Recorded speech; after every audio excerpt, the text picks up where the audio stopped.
Grabe, after ng 3 days na sunod-sunod na workshop, makakauwi na din sa wakas. Normal yung ganito na punong-puno ng gamit yung sasakyan kapag ka nag-workshop. Bit-bit mo talaga yung buong kusina. Kaya samahan nyo kami sa aming paglalagalag. Kasama ko dito si Chef Tina Arigado and aking beshi na si Marcos. Yan. First stop nga namin na dinaanan ay itong Baking and Home Depot dito sa QC.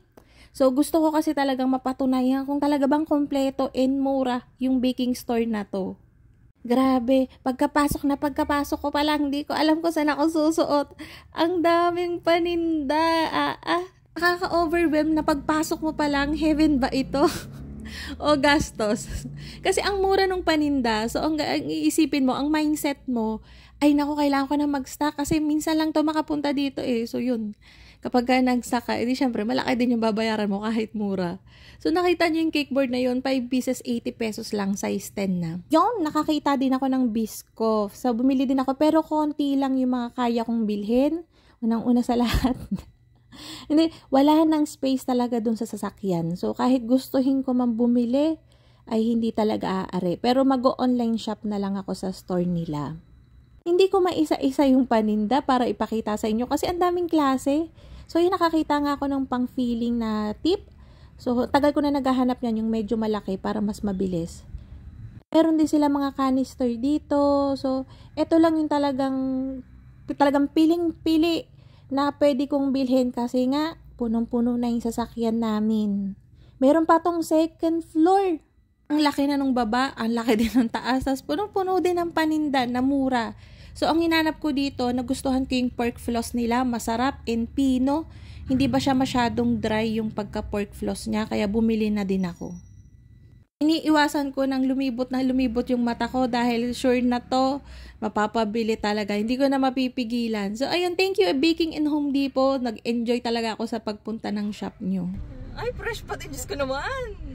Palitan tayo ng cellphone ng fresh mo dito. Ang ganda ng phone mo. Ay, love ko na yan. Ala, ano to? Nagito, wala tong filter. Bakit ikaw? Bakit ikaw ang fresh mo? Bakit ako ganito? Stop.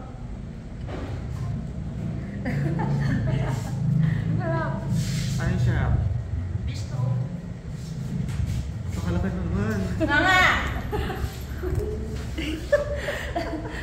Etong si Chef Tina, ang daming kontak. So, lahat ng pwede naming daanan, dinadaanan talaga namin. Itinuro nga kami ni Chef Carla ng Pilmico para i-pick up tong mga floor na to. Thank you, Pilmico. Grabe naman. 3 sako. Ang dami ding aprons, hair cover, tsaka mga scraper na binigay sa atin. Yun, magagamit ko to sa mga workshop.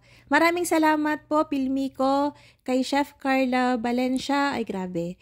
So, ayan, punong-puno na yung sasakyan namin. Madadagdagan pa ng 3 sako ng flour.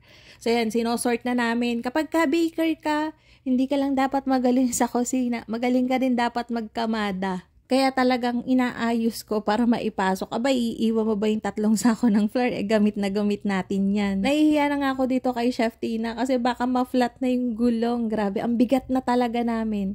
Tapos si Chef Marcos, gusto ko na sanang tabunan para lang magkasya.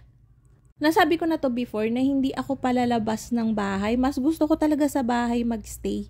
Kaya lang di ko lang talaga matanggihan si Chef Marcos na pumunta sa kanya para mag-workshop. Kaya ayun, tapos 3 araw pa niya. Bongga talaga. Kaya nagpapasalamat po ako sa High Caps Marketing Corporation. Kay Pilmico, syempre laging nakasupport sa atin yan. Kay Adsha Eurobakers. Maraming salamat po sa mga brands na to na nagtitiwala sa atin. Nakakatuwa din yung realization na nakaka-touch talaga ako ng buhay ng ibang tao. Kasi kung makikita nyo lang yung mga dumadating na students kada batch, talagang nagkukwento sila ng journey nila kung paano ko sila nai-inspire. And hindi ko yun naiisip kapag nandito lang ako sa bahay and nag-upload. Sa akin, once na pinanood na nila, yun na yun, tapos na dun. Pero hindi pala, talagang lagi pala nila din akong naiisip. Sinasabi talaga nila, minsan napapanaginipan pa, kaya medyo creepy na. Oy, wag ganon. Charot lang, pero iba talaga yung pakiramdam nang na-meet ko sila, tapos nagkukwentuhan kami. Kinikilabutan ako, at the same time naiiyak, kasi hindi ko talaga akalain. Sa mga nakilala ko, na-meet ko dyan sa Nueva Ecija, hindi ko po kayo makakalimutan. Salamat po. Last stop nga namin, itong headquarters ng High Caps Marketing Corporation. So, ayan, madalas kami dito. Yung mga tropa ko na dito sa High Caps, yung maghahatid sa akin papunta sa Lucena, pauwi na. So, ayun lang, thank you. Naghiwalay na kami dyan ni Chef Marcos at saka ni Chef Tina. Ngayon, namimiss ko na sila. Tapos ito, ang dami kong pasalubong na natanggap dun sa mga students namin. Etong isang to, tuwang-tuwa ako. Madalas mga pagkain, gulay, chocolates, mga baked products na nakuha nila sa akin, tapos ipapatikim din nila sa akin. Nakakatuwa tong personalized pa talagang sinulsi ni Ma'am. Butch, ito yung students ko na napakakulit. At talaga naman yung mga banat niya, tawan-tawa kami habang nagwo-workshop. Sa workshop kasi namin, napaka-stricto ko, pero maya, tawa na kami ng tawanan din. Etong si Ma'am, tawang-tawa ko dito kasi pati yung anak niya, tinuturuan niya, yakapin mo si Ma'am. Bumalik pa yan ng last day para kumain kami sa labas. And sa mga students, pasensya na po kayo kung may mga napagalitan, nasigawan. Karamihan sa mga umattend ng workshop ko, hindi pa tapos yung workshop, nagtatanong na kagad ng next. Dito sa workshop na to, walang bulahan. Kapag pangit yung gawa mo, sabihin ko talaga, pangit yung gawa mo. Para ma-improve, 'di ba? Makikita mo dito sa mga pictures na to na pagod kami lahat pero masaya. So, yun lang po. Thank you. Bye-bye!